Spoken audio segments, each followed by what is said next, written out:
In this video, we are going to create the crypto live chart. And as you can see, there's a lot of indicator in here. It's basically, this is everything is just works. And if you take a look, this is basically that chart come from the TradingView chart. And then we are going to just use the script of the TradingView and inject that into the Nextjs application. So that's why in here, everything is just work. This is just come from the TradingView basically, right? We're not going to create from scratch. It is basically just embedded from the TradingView chart. So if you take a look on the code right here, the way this works is just super simple. We're just using this widget.ref.current and then running this one right here and then added the symbol and the container ID. The container ID is basically we'll put the chart container.ref.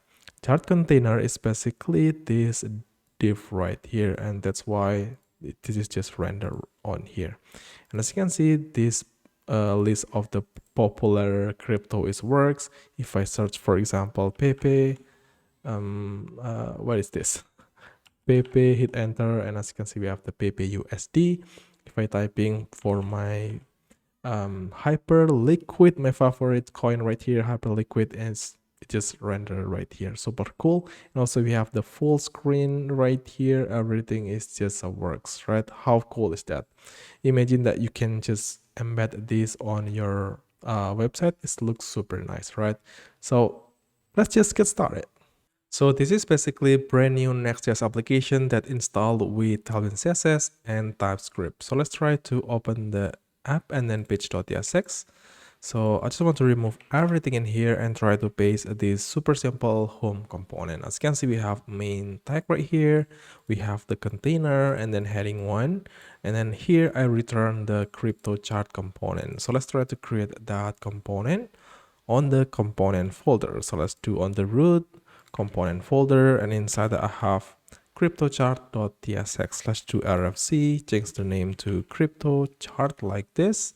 And then now we can just see this error, it should be gone. Super cool. Let's try to save that and let's take a look on the localhost 3000 and just try to refresh that. So now as you can see here, we have the heading 1 and then we have the crypto chart component. So let's try to open the crypto chart component. Here I'm going to create some state in here. So basically I'm going to paste the some state in here and just try to import the use state on the top because we're using use state in this component. Of course, the component, it should be client component. So let's try to change that into the client component.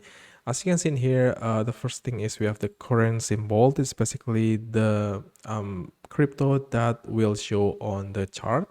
We have is full screen. We have search term. This basically will handle the search. And also we have the is script loaded. This is the value boolean. This will handle if the script have already load on the head or not, right? We're going to working with that. And then here, the first thing is I want to change this div right here with this class name. As you can see, we have the background white, rounded large, shadow large. And then if we on the full screen, this will be changed the position to fixed with inside 0 and the Z index 50 and etc. So let's take a look at the result. Here we go. As you can see, if I on the full screen, let me try to change this to true, save, and this is the result, right? We have just the crypto chart component right here. That's what I want. So now let's create the header. I'm gonna make a comment header with controls, and then in here I'm gonna create a div, right? This div, it should be have class name. So I'm gonna give a background gray 100, padding 4, and the border bottom. And I also have another div inside in here, right? This div, it should be, let me show you right here. This is going to be on the left, and this is going to be on the right side. As you can see in here, this basically display flags that have justify between. So let's take a look at the result. As you can see, this is the left and this is the right side. So the left side is basically the current symbol that display. And then in here, basically first I'm going to create the array on the top right here. So I'm going to create the popular cryptocurrency symbol for its access. As you can see, we have the popular crypto array, and inside that we have some object. We have the symbol BTC USD for the Bitcoin. We have ETH USD for the Ethereum, and etc. So I'm going to render this div right here. I hope you can see that. This div right here is basically have display flags, item center. The first thing is we have the heading 2. This is basically the current symbol. This comes from the state right here. By default is Bitcoin, right? And then in here, I just render the popular crypto array and find if the crypto.symbol is equal to current symbol on the state. It's basically will render the name. Just that's it. So let's take a look. As you can see, we have BTC USD and then Bitcoin right here. This is the name come from this array right here. So on the right side, basically, I'm going to create the controls. So in here, basically, we have the search. So in here first, I'm going to create form. I'm going to wrap everything with this div that have display flags, flags column, and the width is full and etc. So inside in here, first, I'm going to create the search form, right? Like this. So here, I'm going to create the form. Just want to remove the action. We don't need that. So inside the form, I'm going to paste this right here. As you can see, we have this div with a relative, and then we have search. So the search icon, it should become from the Lucid React. So you have to install that package. So I'm going to do npm install Lucid React like this. And then after that, we have to just import the search from the Lucid React. And then now we can just run npm run dev again. So as you can see, basically the search, I'm going to put that inside the input. So that's why in here I used this position relative to make sure the search it should be absolute. So the reason is because as you can see here, I hope this is going to be rendered. As you can see here, the search symbol, it should be on the left side, right? That's why in here I use absolute left -3 and etc. This is basically will put the search icon on the left of the input. And then we create the input field right here. Super simple. And then the button for the search. All right. So as you can see, I like to the button should be on the right side. I like to everything in here, it should be one line. So let's go back on the top right here on the form. I'm going to add class name called display flex. And then I just want to make sure that's going to be item center. So let's take a look. Here we go. And I'm going to add the gap between that div input and then a button. It should be 2, right? We have the space right here. And then finally, we need to create the button for full screen button, right? So here, as you can see, we have this full screen toggle. This is just one button that have on-click event. I just want to comment it first. As you can see, we have this class name, super simple. And if the is full screen is true, this basically will show the minimize icon, right? Exit full screen. If the is full screen false, of course, we have button called full screen. So let's take a look at the result. And here we go. We have the full screen like this. If I set the is full screen to true, now we have exit full screen like this, right? That's pretty nice. So let's try to create this function here, toggle full screen. I think this is really simple function. So I'm going to create that on the top right here, cons, and then toggle full screen set equals to an arrow function. So inside the function, I'm going to return the set is full screen into the opposite of the is full screen. If the is full screen false, it will change that to the true. If true, it will change that to the false. So let's try to save that and let's take a look. I hope this works. As you can see, now I can go to full screen, exit full screen with this button. It works. So now let's take a look here. After the display flags in here, right? I'm going to put another div after this div. Under that, I'm going to put this popular crypto button. This basically will render the button of the popular crypto.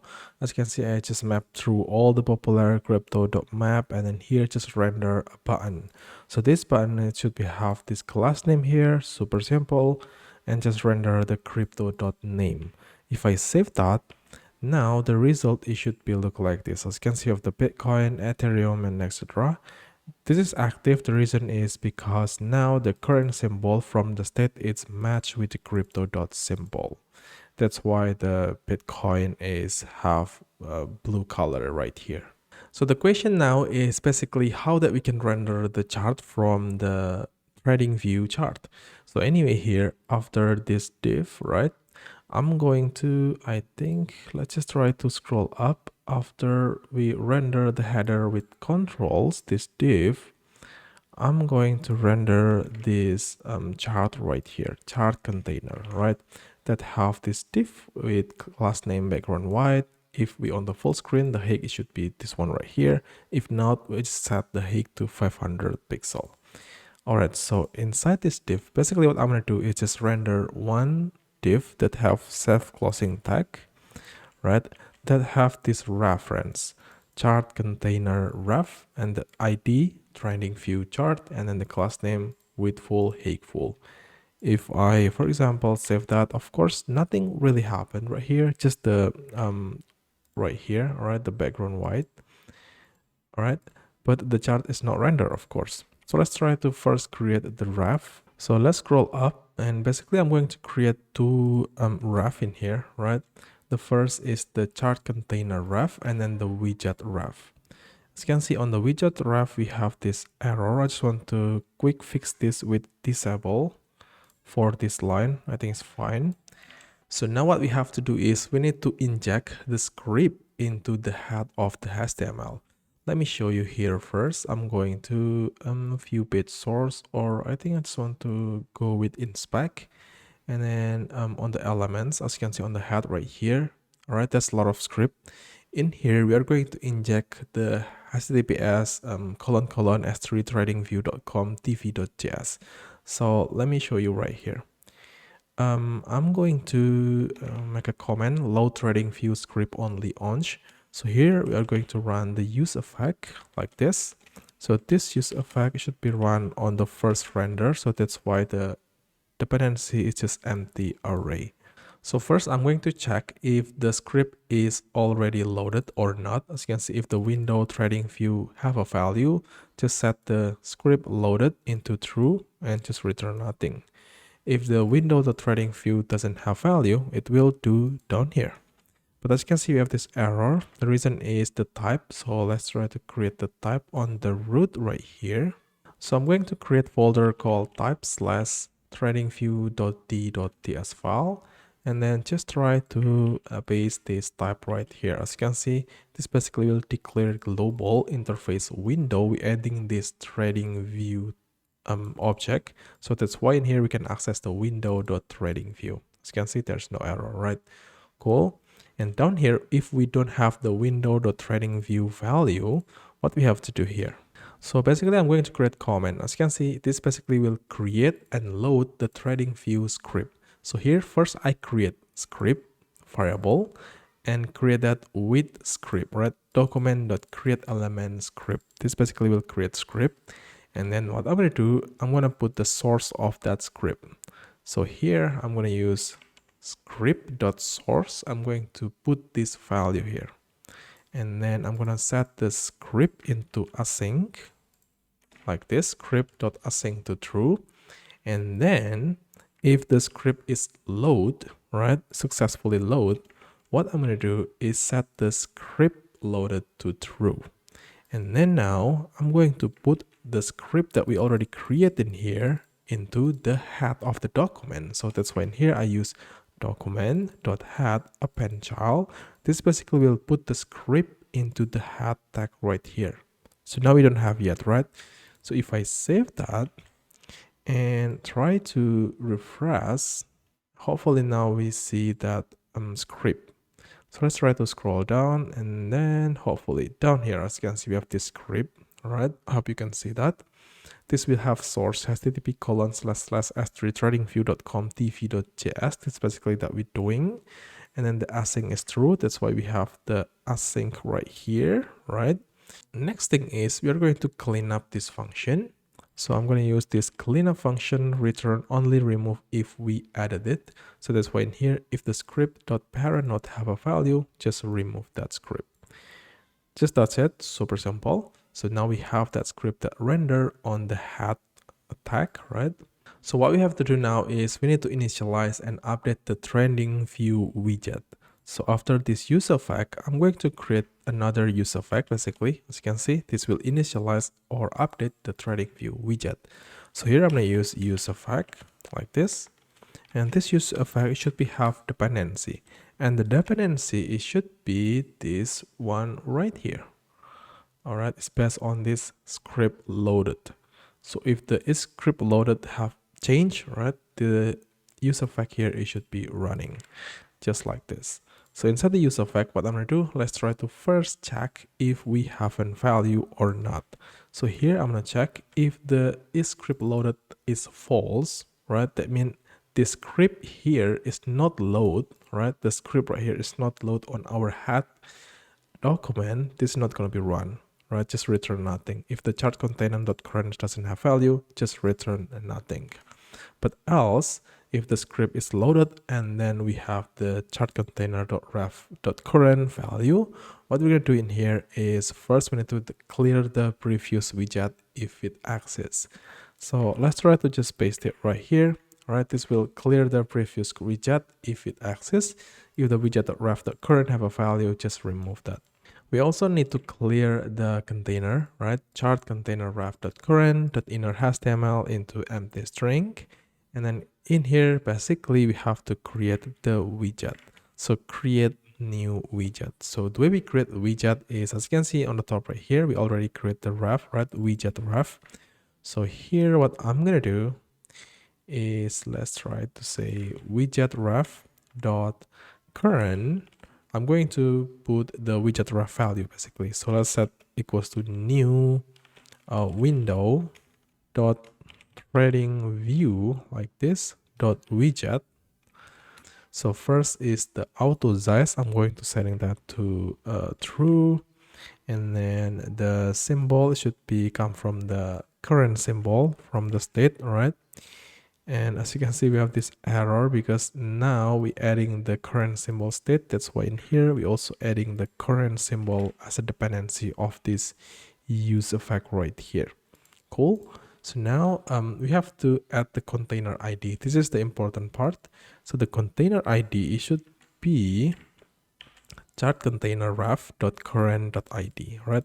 Chart container ref is basically the ref that we created, and then this basically is ref on the div right here, as you can see, right? Just make sure you're putting that, and then we have this ID here, and then it's just basically adding that on this widget.